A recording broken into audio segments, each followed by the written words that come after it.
Hello welcome to my mini vlog and day 2 of Tirumala. Day 1 video చూడని వాళ్ళైతే వెళ్ళేసి చూసేయండి. అలాగే నా ఛానల్ని సబ్స్క్రైబ్ చేసుకోండి అండ్ ఇగ్నోర్ మై వాయిస్. కొంచెం అటు ఇటు జర్నీ చేసి గొంతు కోల్డ్ వల్ల గొంతు అయితే పోయిందనమాట. అందుకే వీడియోస్ చాలా లేట్ అవుతున్నాయి. దగ్గర 15-20 డేస్ అవుతుంది నాకు గొంతు పోయి. అది రికవర్ అవ్వడానికి చాలా కష్టం అవుతుంది. సో దానివల్ల వీడియోస్ అయితే పెట్టలేకపోతున్నాను. సో ఇది తిరుమల డే 2 అనమాట. సో డే 1 అయితే దర్శనం అయిపోయింది. మాకు కొంచెం తొందరగానే అయిపోయింది. మాకు 2 అవర్స్లో అయిపోయింది. మా అమ్మ వాళ్ళకైతే ఫ్రీ దర్శనం కదా, సో వాళ్ళకి అప్రాక్సిమేట్లీ 16 అవర్స్ పట్టిందండి దర్శనానికి. సో యాక్చువల్లీ ఇక్కడ ఒక విషయం చెప్పాలి. మేమైతే తిరుపతికి వెళ్ళాలనుకున్నప్పుడే ముడుపు కట్టుకున్నాం. ఆ ముడుపును అయితే దర్శనం అయిపోయిన తర్వాత హుండీలో వేసేసాం. హుండీలో వేసిన డబ్బులు అయితే హుండీలో వేస్తాం. కొబ్బరికాయ కొట్టాల్సిన ప్లేస్లో కొట్టేయమని చెప్పారు. మేము కొట్టకుండా రూమ్కి వెళ్ళిపోయాం. ఎందుకంటే మా అమ్మ వాళ్ళు వచ్చిన తర్వాత కలిసి కొడదామని చెప్పేసి.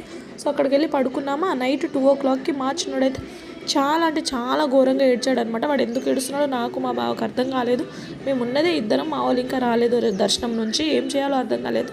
సో అక్కడ ఉన్న వాళ్ళు ఏమన్నారంటే ఏమైనా మర్చిపోయారేమో గుర్తు తెచ్చుకోండి అన్నారు. సో కొబ్బరికాయ కొట్టలేదు కదా అని చెప్పేసి గుర్తు తెచ్చుకొని వెళ్ళేసి కొబ్బరికాయ అయితే కొట్టామన్నమాట. సో కొబ్బరికాయ కొట్టిన నెక్స్ట్ మూమెంట్ వాడైతే చాలా సైలెంట్ అయిపోయాడు. చాలా యాక్టివ్ అయిపోయి బాగా ఆడుకున్నాడు అనమాట. సో ఇలా ఎందుకు జరిగిందో అసలు నాకైతే అర్థం కాలేదు. యాక్చువల్లీ మా మిస్టేక్ అనుకుంటా అది. సో మేమైతే దేవుడు ఉన్నాడు అనే దానికి అదే నిదర్శనం అనిపించింది నాకైతే. సో ఇది మా డే 2 ఆఫ్ వీడియో. సో అక్కడ నుంచి అందరం లంచ్ చేసేసాం అండ్ ఇక్కడ నుంచి మేమైతే నెక్స్ట్ స్టేషన్కి స్టార్ట్ అయిపోతున్నాం. Bye bye.